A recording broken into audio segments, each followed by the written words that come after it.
জনগণকে আপনাকে ক্ষমতায়িত করতে হবে। আমরা গণতন্ত্রকে চর্চা করতে গিয়ে প্রতি পদে পদে বাধা পেয়েছি যে জনগণের মধ্যে আপনার কিছুটা বিভেদ আছে, বিভাজন আছে, সেটা জনগণের মধ্যে নেই। আমার মনে হয় রাজনৈতিক দলগুলোর মধ্যে তাদের মত ও পথ নিয়ে কিছুটা মত পার্থক্য থাকতেই পারে, যেটাই স্বাভাবিক।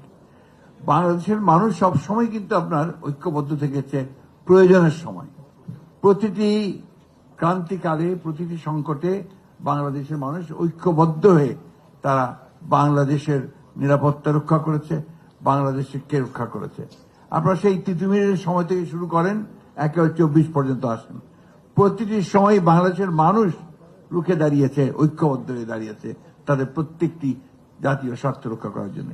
52 ভাষা আন্দোলন বলেন, 69 গণ অভ্যুত্থান বলেন, 70 নির্বাচন বলেন, 71 মুক্তিযুদ্ধ বলেন, সর্বক্ষেত্রে মানুষ এক হয়ে লড়াই করেছে তাদের নিজের জাতীয় স্বার্থ রক্ষা করার জন্য।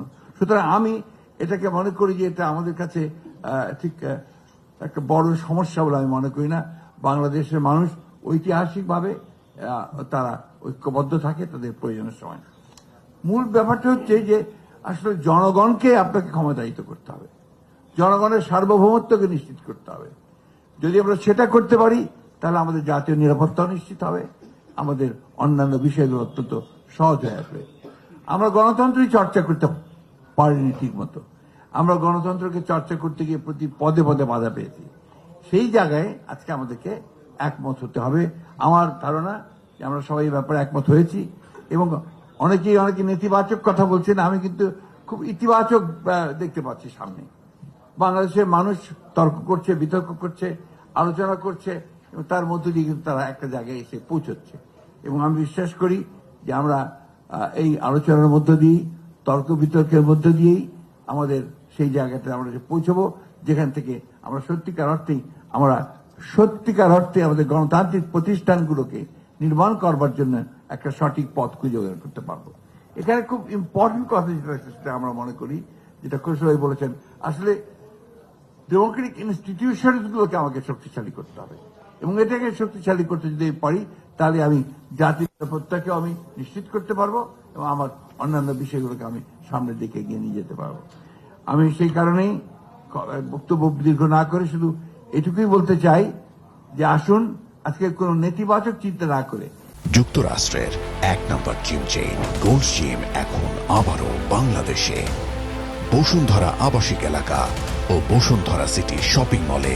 এই যে সামনে যে সময়টুকু যে খুব দ্রুত আমরা একটা গণতান্ত্রিক ব্যবস্থার মধ্যে জিততে চাই, সেখানে আমরা যেন দ্রুত যেতে পারি, তার জন্য আমরা সবাই যেন কাজ করি।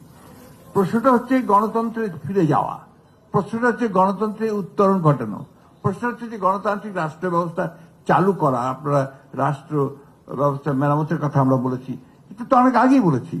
আমরা আপনার সেই 2016 সালে আমরা রাষ্ট্র সংস্কারের কথা বলেছি। আমরা 2023 সালে 31 দফার কথা বলেছি, যেখানে আমরা পুরো রাষ্ট্র সংস্কারের কথা বলেছি। কোথায় প্রবলেমগুলো হচ্ছে আমি বুঝতে পারি না। আমার কাছে মনে হয় যে আমাদের চিন্তা ভাবনার মধ্যে এই জায়গাটাতে আমাদের এক হওয়া দরকার, যে আমরা সবাই এক হয়ে আমাদের রাজনৈতিক দল, যেহেতু আমরা গণতন্ত্রে বিশ্বাস করি, আমাদের তো বিভিন্ন মত থাকবেই, সেই মতগুলোকে আমরা এক জায়গায় নিয়ে এসে আমরা অন্তত এক জায়গায় আসি যে আমরা গণতন্ত্রে ফিরে যাব, একটা জনগণের ক্ষমতায়ন করব, জনগণের ক্ষমতা জনগণকে ফিরিয়ে দেব, সে তার ভোট প্রদানের মধ্য দিয়ে তার সেই মতকে প্রতিষ্ঠিত করবে এবং সত্যিকার অর্থেই একটা গণতান্ত্রিক রাষ্ট্র ব্যবস্থা প্রতিষ্ঠা করবে।